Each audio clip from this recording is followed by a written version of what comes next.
My name is Alsayegh.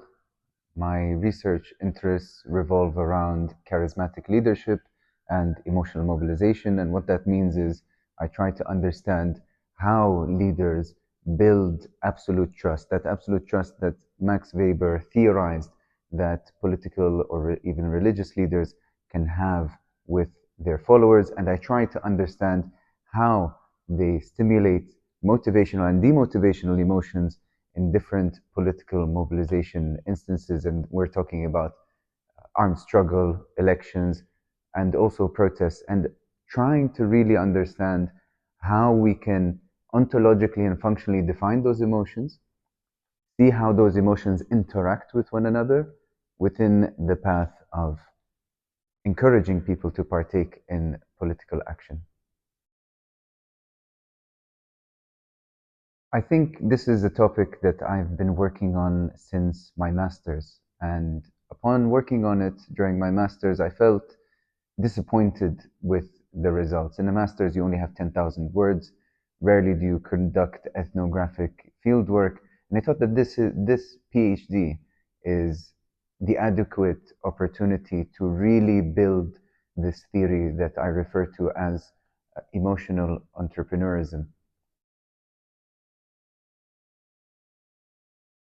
So emotional entrepreneurism specifically tries to understand how political leaders, political and religious leaders, create their charismatic authority, safeguard it against threats, and then operationalize it in order to imbue their calls to action with emotional resonance. That's the first part of emotional entrepreneurism. And the reason why I try to, from an academic perspective, looking at the literature and looking at what has already been said, I've found that literature on charisma had a lot of shortcomings. It understood charisma as this form of character, a character that could move people's emotions, inspire them, make them feel a sense of personal devotion, and encourage people to believe that the leader has some sort of special connection with God. But what is seldom really accounted for is this element of absolute trust. And when we think about charisma, we think of those who have a strong public presence, who are able to move the masses, speak in a very inspirational tone, and make people believe in the future, believe that something magnanimous is about to happen through their tonality, through their physical presence, through their willingness to engage with the public. But what is not mentioned enough, and Randall Collins talks about this in his work, is this phenomenon of non-face-to-face charisma, that indeed a leader can become charismatic without having that public presence, without giving his own speeches, without being able to move people through his own words, through the tone of his own voice. And in my case study, Ayatollah Sistani was that. What is it about charisma, if we treat it as a form of absolute trust, that moves people's emotions? And what I try to say is that absolute trust is a legitimator of the motivational framing of that leader. If the leader is imbued with charisma as a form of absolute trust, if the leader says that victory is inevitable, there needs no more evidence that victory over an oppressive or a historic foe is inevitable. And the case here that I would refer to is Ayatollah Sistani and his networks claiming that victory over the terrorist organization ISIS is going to be inevitable. It is written almost as if it is written in the stars. It is promised to them by God. There was no scientific evidence that ISIS were going to be defeated. But for those who had absolute trust in Sistani, they did not need more evidence. It is as if Sistani himself is the evidence. And this creates the hope and joy of inevitable victory. And there are many examples. But this is one core example of how absolute trust became a legitimator of a particular argument and helped then encourage particular motivational emotions to assist the followers in continuing their path of jihad against ISIS.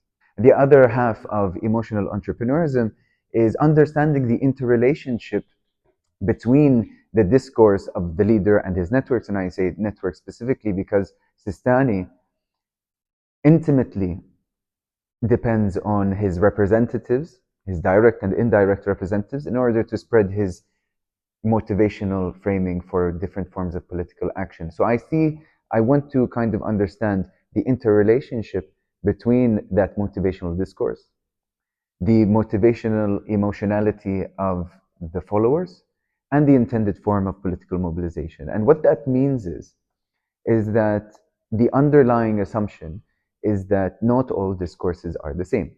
Hope that you would need to get out of your seat and go to the ballot box is different than the hope that you would need in order to partake in a mobilization where you are going to risk your life. What I try to say is that we should see how those emotions were stimulated. And we can do that by looking at the discourse and the myths, memories, symbols, as well as values that are embedded within those frames that give rise to those emotions. So in this case, we can even understand that there can exist a number of different hopes, a number of different fears, even from within the same political mobilization. So for example, in the fight against ISIS, there was a hope of inevitable victory. But at the same time,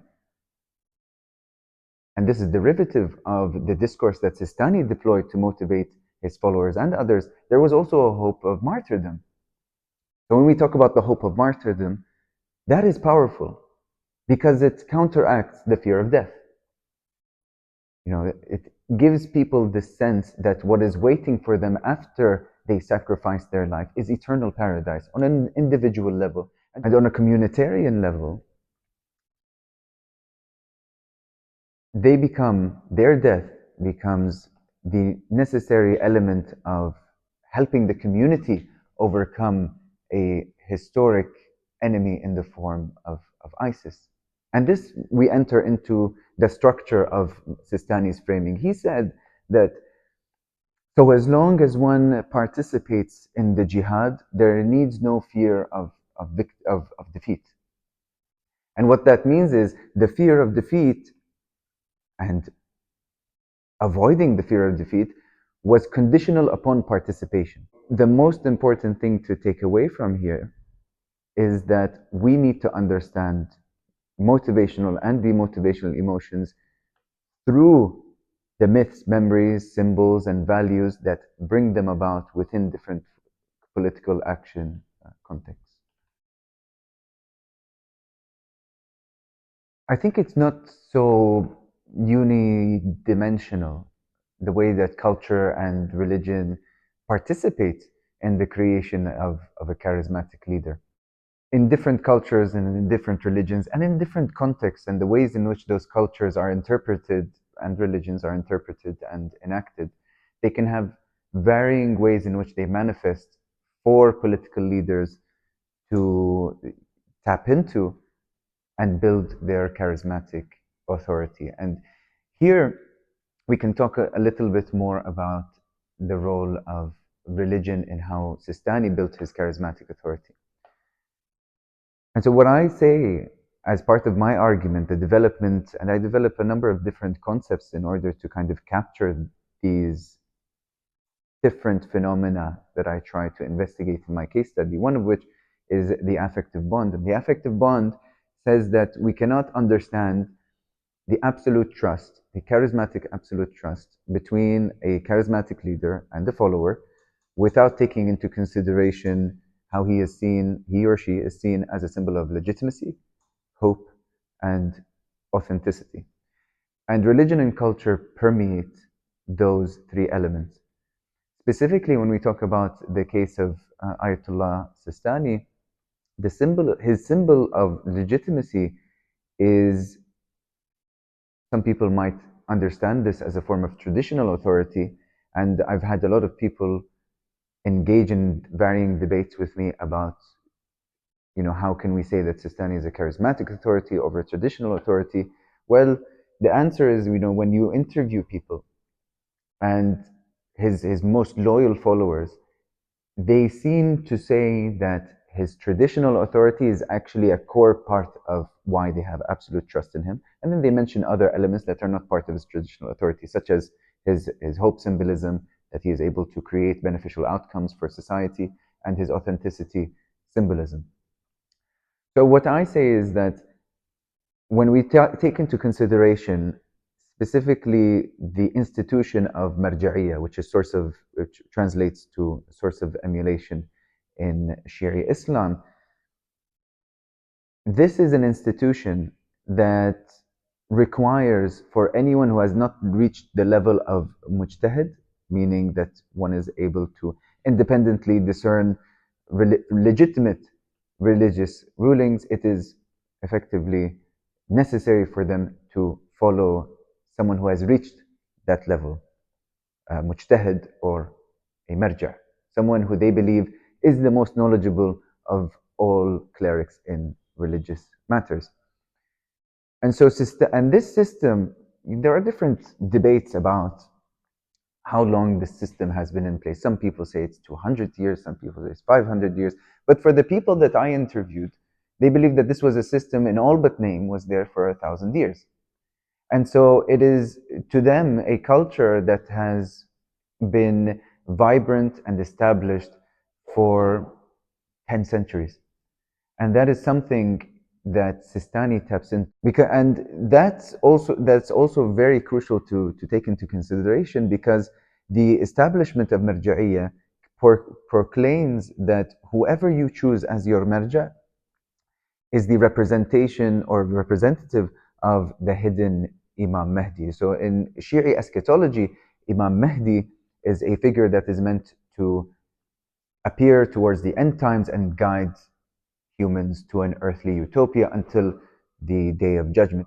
So when Sistani becomes part of this marja'iyya system and becomes a marja' himself, he is endowed with that legitimacy. Simultaneously, Sistani is also endowed with legitimacy by being the former student of the Grand Marja' before him. And Grand Marja' basically means that the Marja' that had the most followings, which is Sayyid al-Khu'i. And a lot of people believed that he was the most knowledgeable student of Sayyid al-Khu'i. And Sayyid al-Khu'i's institution also made sure that they argue for him being the most knowledgeable student of Sayyid al-Khu'i. And in this way, he is also endowed with legitimacy, not only from the marja'iyya system and all of the divine entailments of what it means to be part of the marja'iyya system, but also from being the strongest and most knowledgeable student of the previous long-standing Grand Marja'. Sistani validates the inheritance of that legitimacy, and that he needs to prove in different ways, through his policies, through the narratives about his character, his knowledge, through the storytelling also of those people on the ground, his followers, and also who are referred to as Ahlul Khibra, or the community of knowledgeable clerics, that indeed he is someone that is an extension of al-Khu'i's vision. I started off by saying I had a theory and that I just needed to test out that theory. But then my supervisor told me that, a theory is something that needs to be constantly applied. It needs to be proven by case studies. And at the moment, I really don't have a case study that proves emotional entrepreneurism. So what ended up happening is, rather than doing theory testing, I did theory development. And I think that was one of the most important decisions in my PhD path, because what it allowed me to do is say that I don't know anything about what I'm trying to study.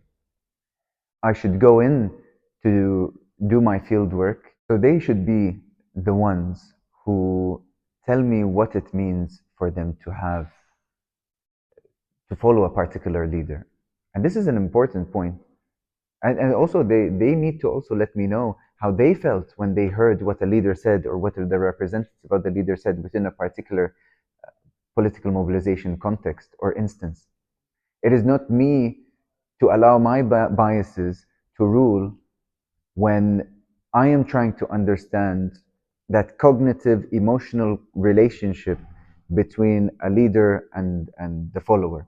And in this way, I was able to also validate and build the integrity of this theory, while also paying respects to the community that gave me, that vested trust in me to communicate what they were trying to say in an academically legible manner and in a genuine manner as well. There were certainly, I think, other challenges as well. I started off by wanting to do a comparison between Ayatollah Sistani and Khomeini. But when I went into the field, well, I was going to go to Iran, and then the uprisings happened.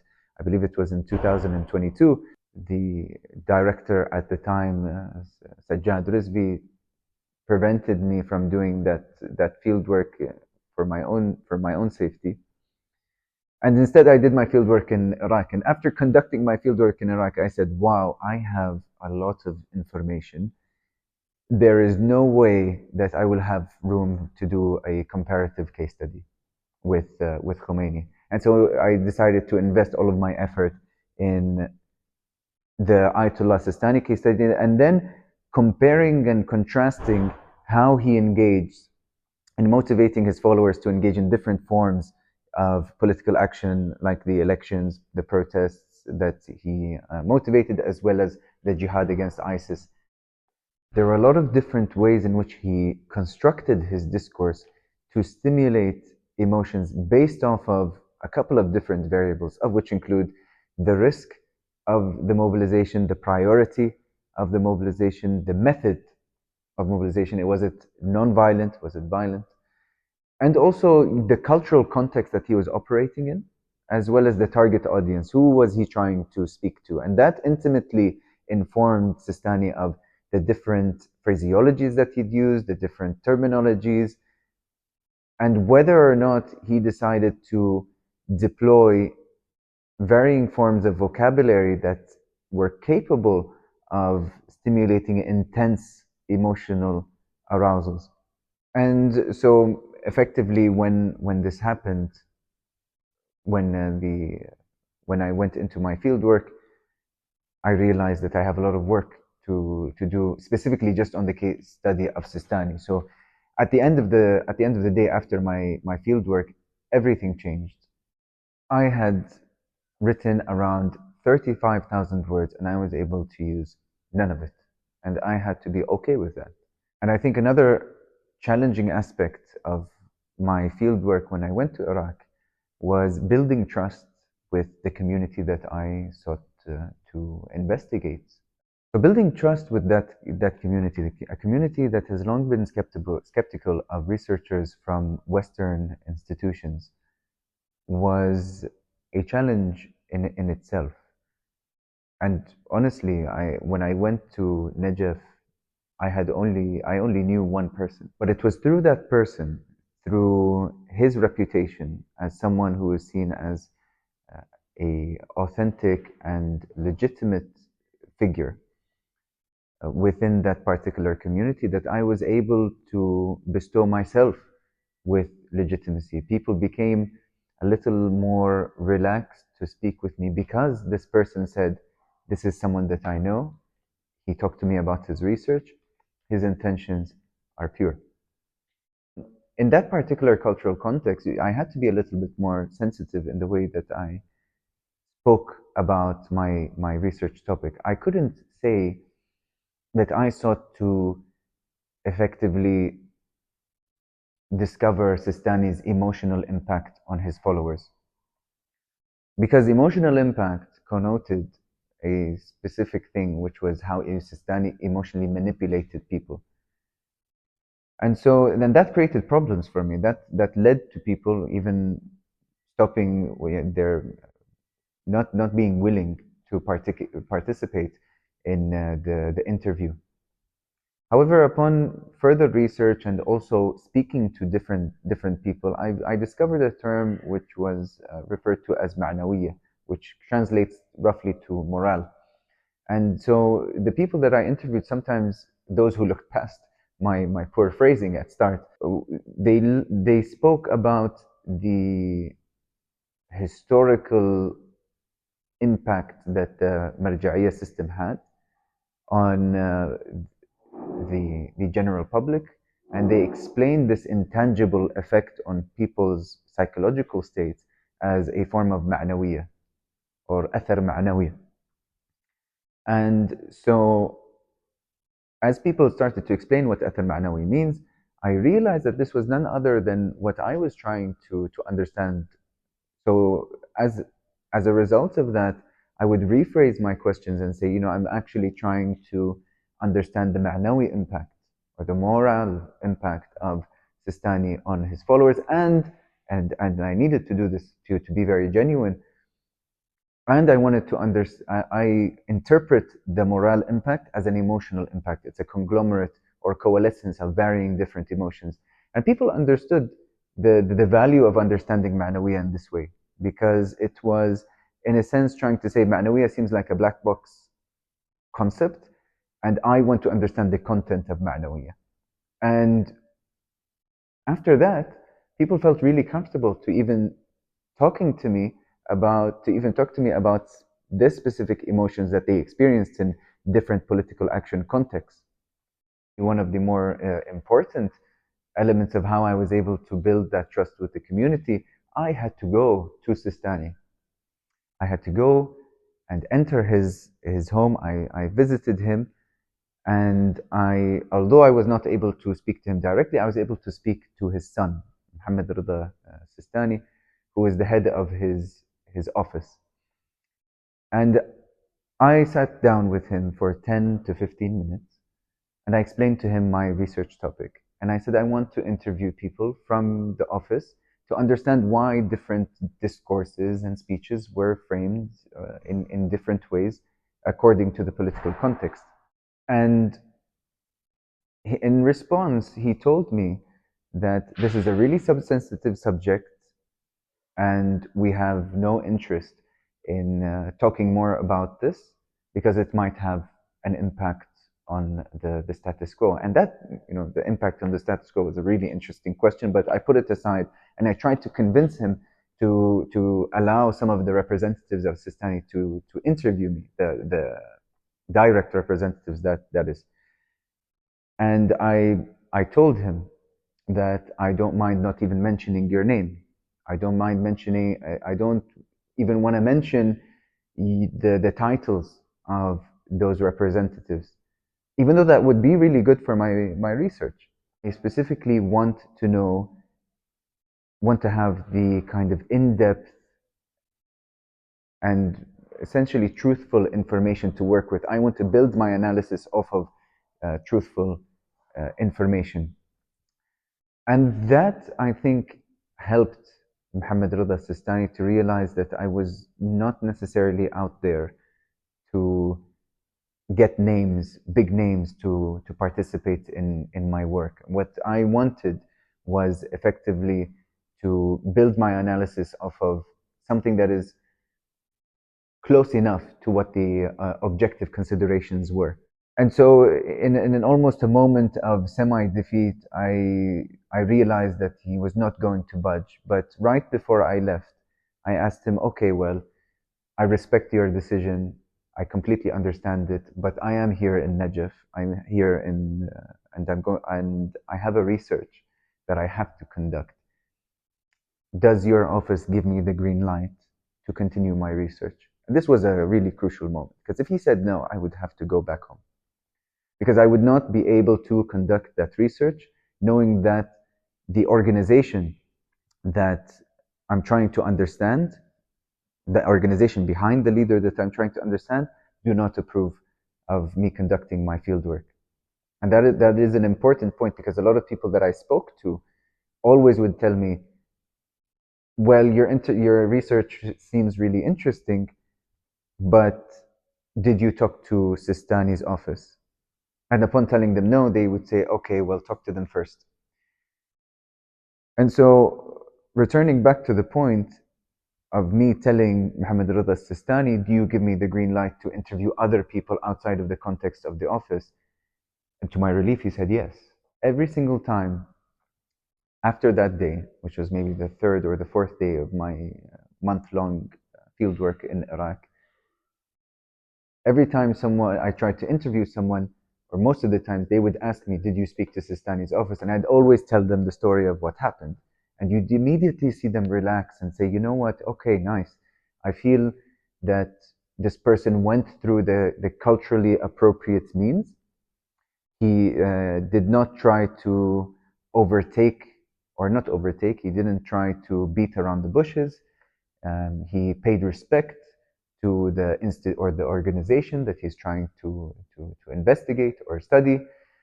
He got that necessary approval. We feel like this is someone that we can trust. I think what the main contribution here is providing academia that is trying to understand the different dynamics involved within charismatic authority and emotional mobilization with the necessary conceptual tools that can be transferable. In other words, that can be used as a conceptual framework to understand similar cases in the Middle East and beyond. It is time to treat the Middle East and the Global South as fecund enough areas of study to create concepts, develop theories based off of a genuine attempt to convey in an academically legible manner the narratives that grow out of those areas, and take that product, that conceptual or theoretical product, and then apply it to the West. And this is part, I guess, not only of trying to decolonize the academic field, but also simultaneously de-exceptionalizing the world.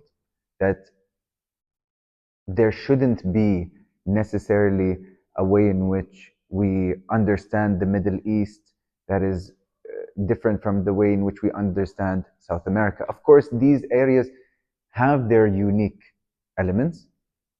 Of course, we can say that we have to say that emotional entrepreneurism will have its limitations, even when it is developed and it's a fully functioning theory, and it moves away from being embryonic to something that is more established as a authoritative theory.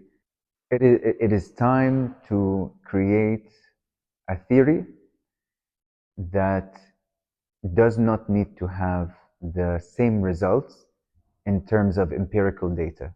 We can make our theoretical arguments, we can try to make it fit within a particular theoretical framework. However, that theoretical framework must be accommodating to the different empirical narratives that can arise from different contexts. And this is said, obviously, without proclaiming that emotional entrepreneurism can be a catch-all phrase that can capture absolutely everything when it comes to charismatic image building, safeguarding, nor even emotional stimulation strategies.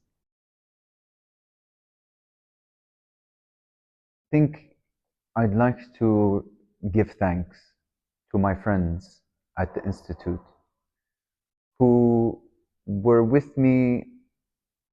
And if we're talking specifically about people that are in the Institute of Arab and Islamic Studies, because there are other people outside of that context that played a huge role in helping me throughout the PhD and also reaching the finish line, and even what happened after the finish line. Also like to thank the countless staff members at the Institute who helped me feel like I was supported. I felt not only that they were just simply staff members, but also friends, people that I could depend on when things got rough, people who really didn't need to help me when things became harder for me, but they were there. Specifically, also, I would like to thank my two supervisors, Jonathan Gittins-Mazer and Ilan Papi, who were with me in helping constructing the emotional entrepreneurism theory, and who gave me invaluable feedback, who every single time I read the thesis and the words that were mentioned in each and every single chapter, I remember the conversations that we had that helped make that chapter happen. And they did not treat me as someone who was less than them. They encouraged me. They saw the value of my work. They constantly reminded me that I had what it took in order to achieve what I needed to achieve with this PhD research. What's next for me, I think, is applying for postdocs at institutions that value emotional entrepreneurism. See the potential of emotional entrepreneurism and what it can contribute to academic discussions in varying fields, such as sociology of emotions, political anthropology, political sociology, media and communication studies, as well as religious studies.